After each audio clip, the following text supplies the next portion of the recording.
40일이 걸렸으니 향후로 처리하는 데는 이 날수가 걸림이며 애굽 사람들은 70일 동안 그를 위하여 곡하였더라.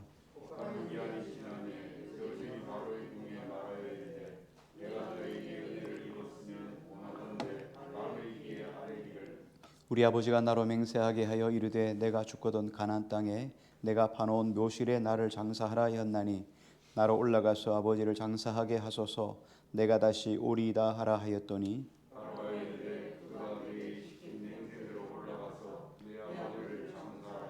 요셉이 자기 아버지를 장사하러 올라가니 바로의 모든 신하와 바로 궁의 원로들과 애굽 땅의 모든 원로와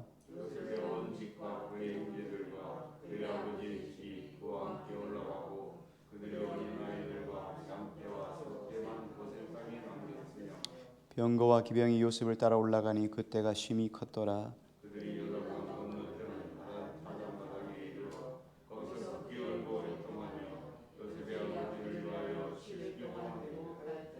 그 땅 거민 가나안 백성들이 아닷 마당의 애통을 보고 이르되 이는 애굽 사람의 큰 애통이라 하였으므로 그 땅 이름을 아벨 미스라임이라 하였으니 곧 요단강 건너편이더라.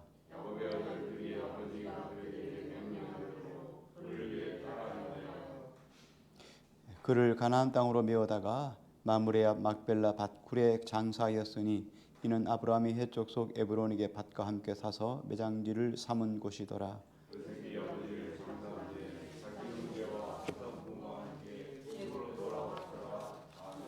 아멘. 좋은 저녁입니다. 우리 지난 주간에 족장 시대 마무리하면서 오늘 뒷부분 마저 마무리하면서 함께 같이 은혜를 받고자 합니다. 족장 시대가 중요한 의미를 가지고 있다 그랬습니다. 족장 시대는 아브라함, 이삭, 야곱 그리고 요셉으로 끝나는 것이 족장 시대입니다. 요셉의 끝으로 이제 마지막 끝나지만 대체적으로 야곱까지를 족장 시대, 요셉도 족장으로 보죠. 대표적으로는 야곱까지가 족장 시대예요. 그러므로 야곱의 장사는 족장 시대가 한 세대가 마무리되었다. 새로운 세대. 요셉도 이제 거의 요셉의 가족들도 이제는 거의 나이 늙게 되죠. 이제 새로운 사람들이 요셉이 죽고 나면 이스라엘이 장대해지고 새로운 지도자가 나와서 이스라엘 끌고 가는 출애굽 시대가 올 거예요. 그러니까 이 사람들은 새로운 세대의 리더들이 새롭게 이끌어가게 될 것입니다. 한국교회도 마찬가지고 한국이라는 나라도 우리나라도 큰 이슈가 되는 게 그 MZ시대 문제죠. 여러 가지 지금 새로운 시대 2022년 들어오면서 코로나 이후로 새로운 세대로 인해서 교회도 그렇고 나라도 그렇고 여러 가지 많은 변혁이 있는데 우리가 감을 잘 못 잡는 거죠. 이게 뭔가 변하는 것 같은데 우리가 잘 모르는 것들이 많죠. 요즘 큰 이슈가 MZ시대의 등장입니다. MZ시대는 밀리니얼 시대하고 1900년도 후반 그리고 2000년도까지 그리고 2000년부터 또 2000년 초반까지 1900년 후반부터 2000년 초반까지 Z세대를 아울러서 MZ 삶이 너무 달라서 실상은 대화가 안 될 정도로 단절되어 있어요. 서로를 이해 못하는 시대예요. 그래서 우리가 대표적으로 하는 게 라떼는 이란 말이 한참 오래전에 조커로 나왔잖아요. 이 라떼로 MZ시대를 바라보면 죽었다 깨어나도 이해를 못하기 시대예요. MZ시대는 직장보다도 자기 우선이 자기가 자기 중심이 더 우선이에요. 자기 삶이 더 우선순위죠. 그 이해를 못하는 거예요. 라떼 시대는 절대로 이해를 못하는 시대가 도래하는 거죠. 마찬가지로 족장 시대가 끝나면 새로운 시대가 도래할 거예요. 근데 새로운 세대는 이 족장 시대의 삶을 바라보면서 뭐라 그랬어요? 라떼 시대라고 이야기를 하죠. 이 시대에 살았던 사람들은 새로운 시대의 사람들을 보고 이해하지 못하게 돼요. 그래서 정말 중요한 것은 이 시대 사람들이 이 새로운 MZ시대 사람들에게 신앙을 잘 계승하는 것이 정말 중요해요. 그런 의미에서 앞서가는 사람들, 아브라함, 이삭, 야곱이 그 삶도 중요하지만 죽음을 통해서도 나타내는 믿음이 정말 중요해요. 우리도 마찬가지죠. 우리도 어른으로 살아간다는 것, 이거 해, 이렇게 명령 많은 세대에서 이제는 잘 알아듣지 못하는 MZ시대하고 맞붙이는 시대가 있는 거예요. 그런 세대들은 무조건 이야기를 하면은 이제는 뒷방 늙은이 취급을 받게 되는 거죠. 그래서 이제는 뭔가를 삶으로 보여주는, 신앙으로 보여주는, 개성에 보여주는 이런 삶을 잘 마무리해야 돼요. 우리 자녀들에게도 마찬가지고. 그런 의미에서 야곱은 이걸 삶으로 행동으로 마지막 죽음으로까지 잘 계승해서 보여준 하나의 케이스예요. 그래서 족장시대의 특징은 여러분한테 지난주에 세 가지 이야기를 했는데 첫 번째 내용이 그거였죠. 말씀 하나만 가지고 맨 땅에 헤딩하다. 이게 그들의 특징이었어요. 아무것도 없어요. 돈도 없고 힘도 없고 능력도 없는 그들이 하나님 말씀으로 지시할 곳으로 가라. 아브라함이 출발해서 갈대우르에 출발해서 하란에 살다가 하란에서 가나안으로 들어오면서 오직 하나님 말씀 하나 붙잡고 삶을 살았는데 하나님이 그의 삶을 아름답게 이끌어 가셨더라. 말씀을 통해서 믿음을 일구어가는 세대. 이게 족장시대의 특징이에요. 우리도 마찬가지예요. 세상에 아무것도 의지할 만한 건 하나 없어도 말씀 하나 붙잡고 이 땅에 승부를 살아야 될 삶이 족장시대 믿음의 사람들의 삶이에요. 이게 오늘 우리가 살아야 될 삶이죠. 두 번째 족장시대 사람들의 특징은 뭐였습니까? 가나안 땅 사람들하고 절대 합치지 않았어요. 여기에 아브라함과 같이 올라갔던 롯도 그 가나안 사람들과 같이 합하는 바람에 망하고 마찬가지죠. 에서 같은 경우도 그냥 가나안 땅 여인하고 결혼해가지고 그냥 살다가 그냥 끝나는 거고, 야곱은 그렇죠. 하나님께 주신 하란에 가서 바단 아람에 가서 여인을 데리고 와서 그렇게 살게 되죠. 이런 믿음의 사람들과 이 가나안 땅 사람들은 결단코 하란되지 않으면서도 평행선을 잘 이루어서 간다는 거예요. 세상에 동화되지 않으면서 불구하고 세상과 또 떨어지지도 않으면서 세상 속에서 리더 역할을 하지만 세상에 동화되지 않는 것. 이거 정말 힘든데 이거 우리 힘으로 못하는 거죠. 이거는 믿음으로만 가능한 거예요. 우리가 세상 속에서 나와서 살아갈 수는 없어요. 그렇다고 세상 속에 들어가 버리면 대부분은 세상 속에 확 빠져버리게 돼요. 그렇기 때문에 믿음을 잃어버리는 수가 거의 태반이거든요. 그런데 믿음도 잃어버리지 않고 세상 속에 살아가는 방식은 하나님의 지혜를 구해야 돼요. 그래서 이 평행선을 잘 이루어가는 것, 이게 족장시대의 삶의 특징이다 그랬죠. 또 한 가지 특징은 뭐였냐면 가나안 땅을 바라보며 살았어요. 하나님께서 아브라함에게 주신 약속, 동서남북을 바라보라. 내가 바라보는 모든 것을 내게 주리라. 이 약속을 받았는데 아브라함도 가나안 땅을 못 얻었어요. 겨우 하나 얻은 것 막벨라 굴 하나. 거기에 그 아내를 놓고 자기도 거기에 들어가고, 그다음 그죠. 이삭도 마찬가지. 야곱도 결국은 거기에 들어가게 되죠. 그러니까 가나안 땅에서 얻을 수 있는 땅은 그 바단떼기 막벨 헤브론 땅에 있는 막벨라 굴 하나. 그거 하나밖에는 얻은 게 없어요. 하나님은 가나안 땅 전체를 주시겠다고 약속했는데 실상 그들에게 얻은 약속은 이루어진 삶의 연장은 한 움큼밖에 안 되는 거예요. 다시 말하면 뭐냐면 하나님의 약속이 성취되지 않고 소망으로만 끝났다는 거예요. 이게 족장시대예요. 하나님께서 우리에게 뭔가를 약속하시는데 그 약속이 우리 세대에 다 이루어지지 않을 수도 있다는 거예요. 그래서 끊임없이 족장시대는 소망 중에 주님을 바라는 세대들이에요. 바랄 수 없는 중에 바라며 믿음으로 걸어가는 세대가 족장세대예요. 그래서 기도하고 응답을 받기도 하지만 응답이 우리 삶 속에 이루어지지 않아서 아직 가나안 땅을 다 차지하지 못하는 세대가 족장시대인 거죠. 그래서 야곱은 끊임없이 이제 마지막 인생의 삶을 살면서 야곱의 인생이 남긴 것은, 야곱이 삶이 남긴 것은 크게는 두 가지예요. 한 가지는 뭐냐면 야곱의 12아들들이 다 믿음의 자손이 되었다. 한 명도 예외 없이 다 믿음의 계보를 이어가는 사람들이 되었다. 야곱의 12아들들은 12지파가 되었잖아요. 12지파는 이스라엘의 근간이죠. 이스라엘의 뿌리가 되시죠. 그래서 한 족속도 한 아들도 믿음에서 벗어나지 않았다는 것이 야곱의 인생 속에서 가장 큰 복이었어요. 야곱의 공로이기도 하죠. 또 하나는 뭐냐면 결국은 가나안 땅으로 돌아와서 가나안 땅에 살다가 애굽으로 내려가지만 애굽에서 다시 하나님의 나라를 이룰 많은 사람들을 세워가는 일에 야곱이 일조를 했다는 거예요. 야곱이 요셉으로 초청을 인해서 애굽으로 내려갈 때 70명이었지만 그 70명이 400년이 지나고 난 다음에는 한 200만 되는, 장정만 60만이 되는 큰 민족을 이루게 되죠. 우리가 민족을 이루기 위해서는 가장 중요한 게 인구 아니겠습니까? 그래서 우리가 염려하는 게 인구 절벽이잖아요. 인구 절벽을 생각해 보십시오.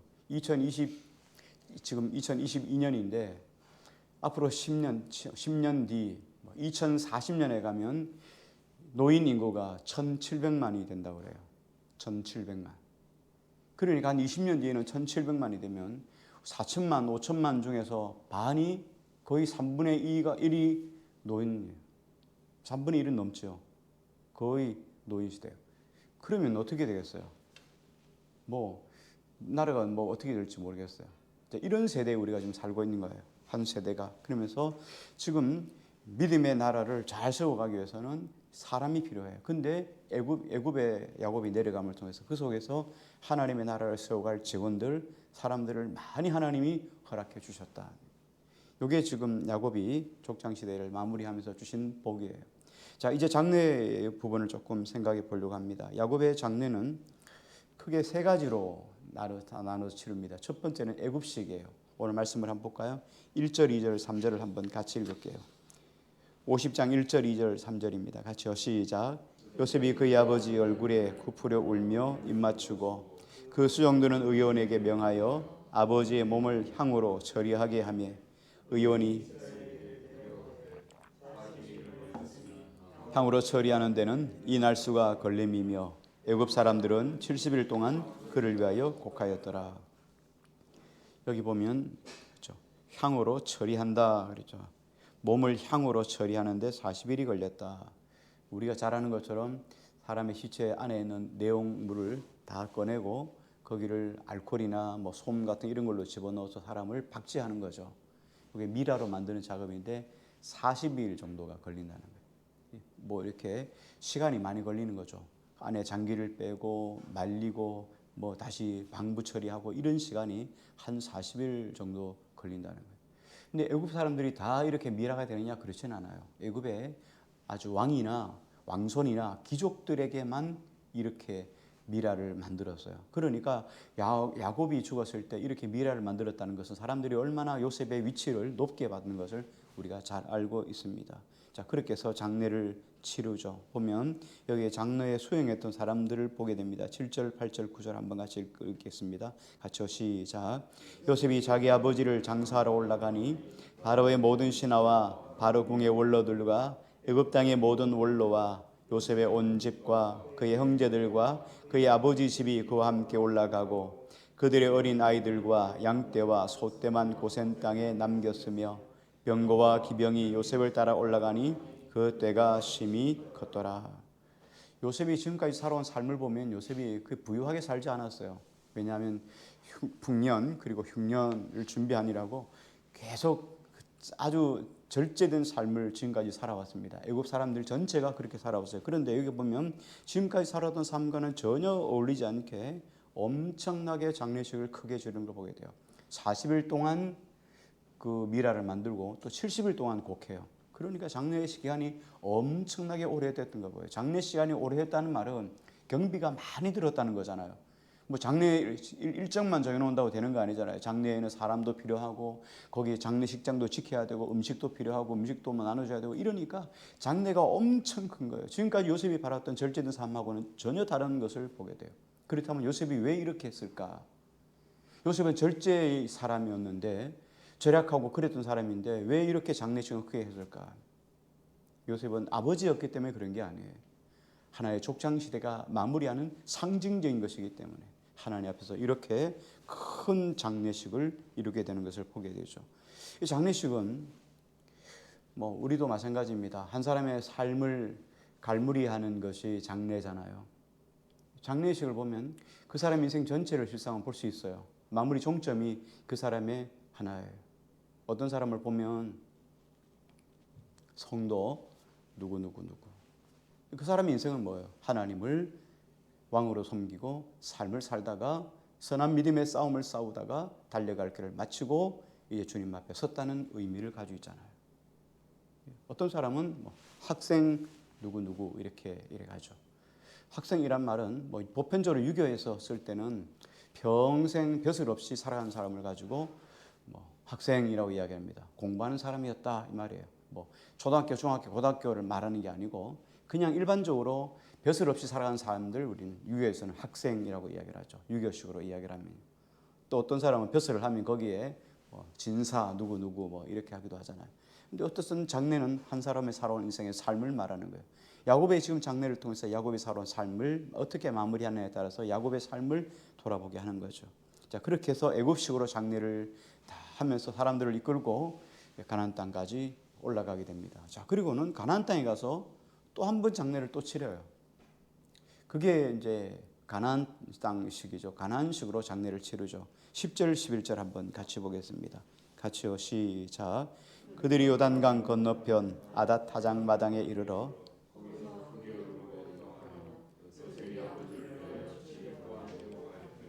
그 땅 거민 가나안 백성들이 아닷 마당의 애통을 보고 이르되 이는 애굽 사람의 큰 애통이라 하였으므로 그 땅 이름을 아벨 미스라임이라 하였으니 곧 요단강 건너편이었더라. 요단강 건너편에 와서 거기에서 아닷 타장 마당에서 7일 동안 또 애곡을 했다 그랬어요. 보편적으로 뭐 여기 보면 이제 70일 동안 곡하고 끝났어요. 그날 가나안 땅에 들어와서 다시 가나안 땅에서 가나안식으로 장례를 한 번 더 치르게 돼요. 그리고 맨 마지막에 그들이 족장 시대에 마무리하면서 그들의 식으로 막벨라 굴에 장사를 지내죠. 이게 마지막에 3번 장례를 치러요. 자, 그런데 여기서 특이할 만한 게 있어요. 눈여겨봐야 될 부분들이 뭐냐면 이제 출애굽기로 넘어가면서 창세기가 마무리되면서 출애굽기 속에서 이제 그 전체적인 기자가 누굽니까? 모세잖아요. 모세가 지금 이 성경을 쓰고 있어요. 근데 모세가 출애굽기로 넘어가는 그 관점에서 한 가지 복선을 살짝 건져놓고 출애굽기로 들어가고 있어요. 출애굽은 이스라엘 백성들이 고센 땅에서 출발해서 홍해를 건너 가나안 땅에 들어가는 거죠. 가나안 땅에 들어오면 어떻습니까? 여기 고센 땅은 애굽 땅이 이래 있으면 여기 고센 땅이에요. 그리고 애굽 시나이 반도 끝자락에 홍해가 있어요. 그래서 홍해 쪽에서 쭉 해서 여기 아라비아 반도가 있고 아라비아 반도 위쪽에 지중해 쭉 있죠. 지중해 위쪽에 이스라엘이 있어요. 그러니까 여기서 애굽에서 출발해가지고 이스라엘까지는 직선거리로 열하루길밖에 안 된다 그랬죠. 직선으로 열하루길이에요. 그런데 지금 이 애굽 사람들이 장례 길 얼마나 많은 사람이 있어요. 온 집, 형제들, 아버지 집, 그다음에 뭐 바로의 신하, 궁의 원로들, 병거, 기병 얼마나 많은 사람이 가요. 근데 이 많은 사람들이 쉬운 길이 있단 말이에요. 이렇게 윗길로 딱 잘라가는 지중해를 끼고 가는 쉬운 길이 있어요. 그러면 애굽까지 가나안 땅까지 가는데 애굽에서 가나안 땅까지 10하루길밖에 안 되는 거예요. 쭉 가면 돼요. 그런데 어떤 길을 선택하냐면 여기서 출애굽 경로를 선택해요. 출애굽 경로는 지금 언제요? 아주 나중에 이야기해요. 그런데 이들이 이 길로 가지 않고 출애굽 길로 가서 어디로 가냐면 시내산 쪽으로 가요. 아라비아 광야 홍해를 건너서 이스라엘 백성들이 출애굽하듯이 아라비아 광야를 쭉 가서 시내산 쪽으로 해서 올라가서 가나안 땅에 들어가요. 왜 그랬을까요? 그 쉬운 길을 굳이 놔두고 그 많은 사람들을 이끌고 가는데 왜 그 길을 갔을까요? 이스라엘 백성들 1세대 사람들이 출애굽을 하는 1세대 사람들이 기억하게 하기 위한 하나님의 예행 연습이에요. 하나님이 우리 속에 어느 날 갑자기 뭔가를 시키지 않죠. 하나님은 항상 우리 속에 예행 연습을 하게 하죠. 하나님이 그 길을 미리 예비하게 하신 거예요. 이스라엘 백성들로 한번 가나안 땅까지 가는 행동을 하게 하는 거예요. 얼마나 가나안 땅에 그냥 올라갔다고 생각해 보세요. 뭐라고 생각하겠습니까? 전쟁이라고 생각할 거예요. 그런데 장례식을 가서 거기 그 가나안 땅의 목전에 와가지고 강을 건너자마자 그 아단 마장에 와가지고 통곡하고 하니까 뭐냐 하고 사람들이 뭔 통곡이냐 하고 사람들이 얼마나 옆에 사람들이 들었길래 큰 소리로 통곡을 했길래 와 애굽 사람의 큰 통곡이다라고 말할 정도 이름 붙일 정도로 얼마나 큰 장례식을 겪었어요. 그러니 사람들이 거기에 대무심하고 거기에 뭐 어떻게 방어 기제를 하지 않았던 거죠. 그러니까 무사히 장례식을 끝낸 거예요. 만약에 그냥 올라왔더라면 전쟁이죠. 출애굽하면서 가나안 땅에 들어간다는 건 전쟁을 의미하는 거예요. 남의 땅에 들어오니까요. 그런데 지금 어떻게 떳떳하게 한번 예행 연습을 하는 거예요. 뭐 전쟁은 아니면서 뭘 합니까? 훈련하는 거예요. 한미일 훈련하듯이 말이죠. 이렇게 한번 훈련함을 통해서 진짜 전쟁이 일어났을 때 우리가 어떻게 행동을 해야 될 것인가를 한번 몸에 습득하는 거예요. 이 과정이 필요한 거죠. 그걸 지금 한번 한 거죠. 장례식을 통해서. 자, 이제 마지막 적용 부분을 한번 좀 생각해봅니다. 결론 부분을 조금 생각해 봅니다. 요셉이 장례식을 다 끝내고 난 다음에 그 다음에 막바로 돌아오겠다고 약속을 했죠. 50장 우리 5절 말씀을 한번 볼까요? 50장 5절입니다. 같이요. 시작.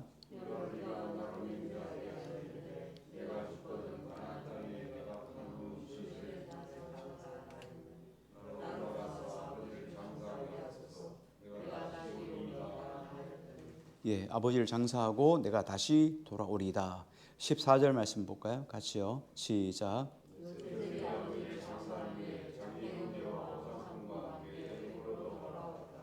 네, 애굽으로 돌아왔더라.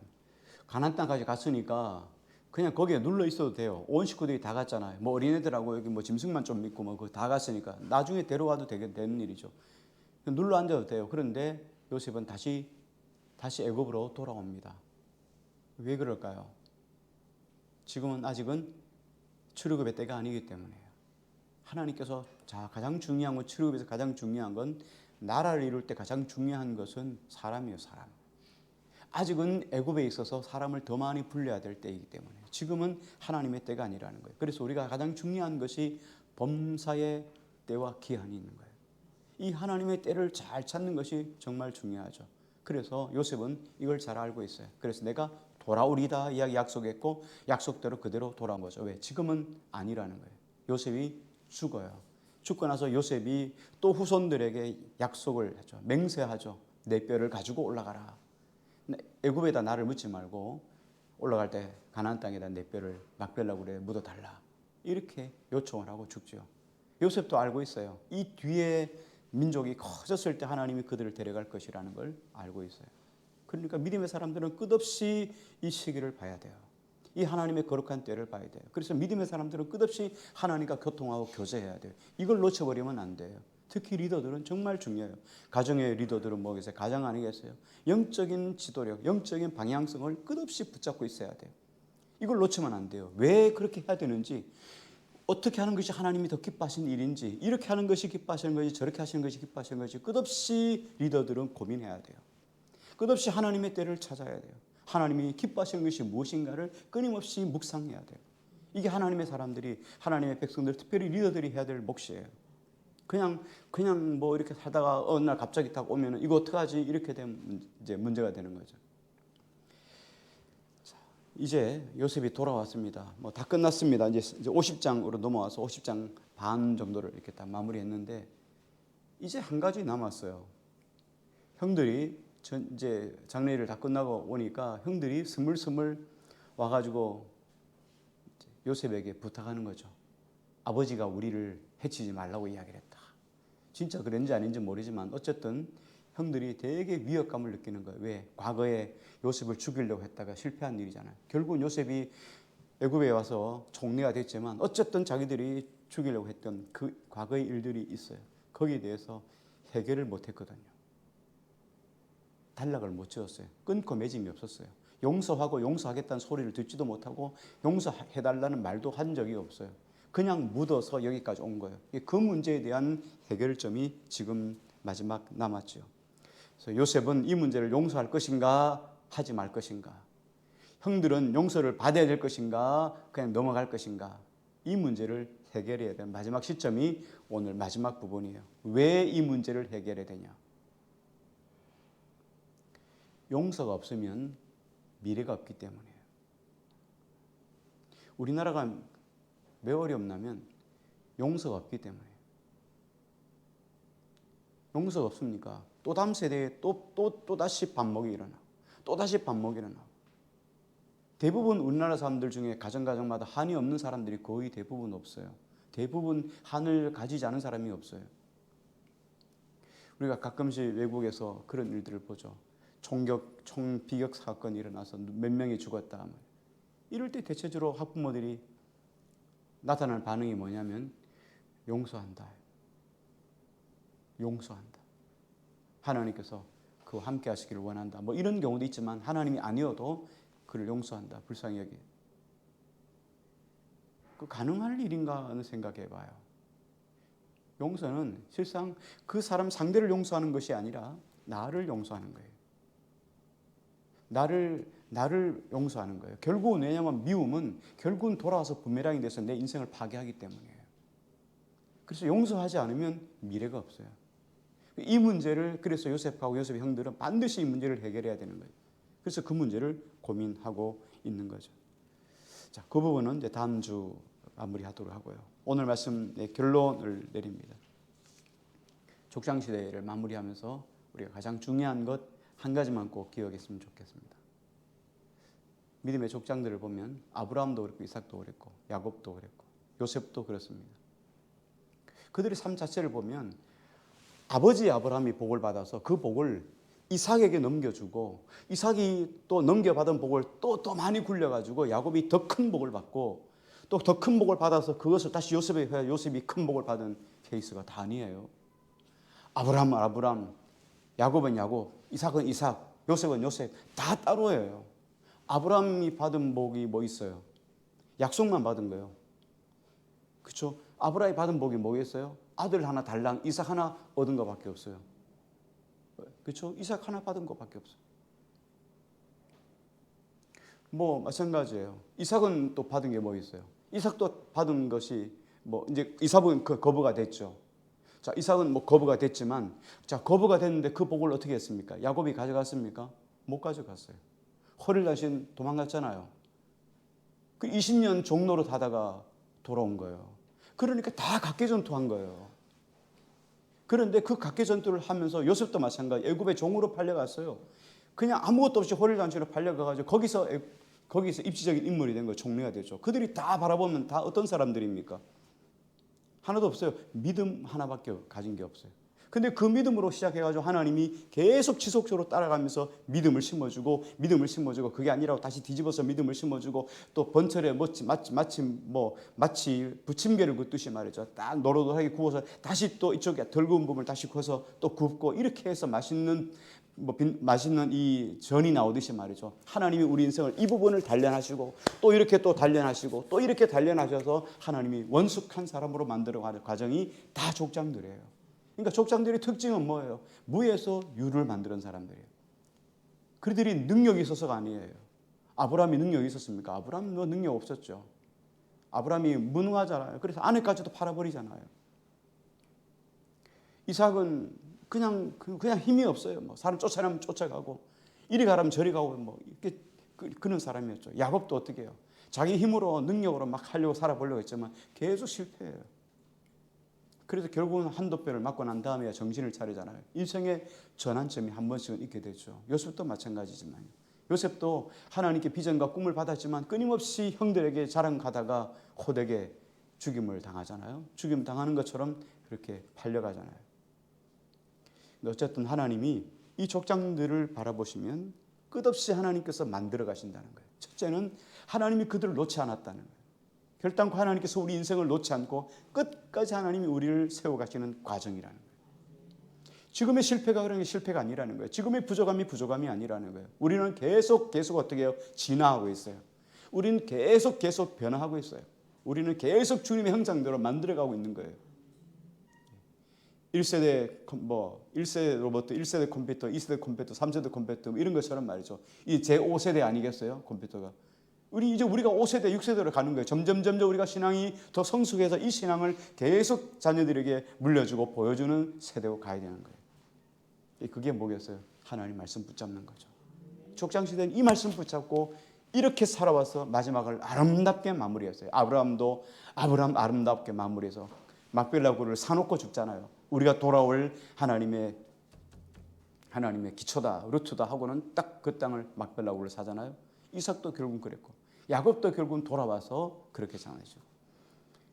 요셉도 결국은 가나안 땅 돌아오죠. 그래서 오늘 우리가 우리의 삶 속에서 우리는 복을 받지 못할지라도 소망 중에서 확실한 걸 받지 못할지라도 끝없이 우리는 말씀으로 맨 땅에 헤딩해 나가는 사람들이에요. 말씀으로 삶을 개척해 나가는 개척자들이에요. 우리가 이 사명 잃어버리지 말고 믿음으로 족장시대, 믿음의 족장시대 잘 열어가는 우리 모두가 되기를 주 이름으로 축복합니다. 기도하시겠습니다. 우리 함께 합성으로 같이 기도했으면 좋겠습니다.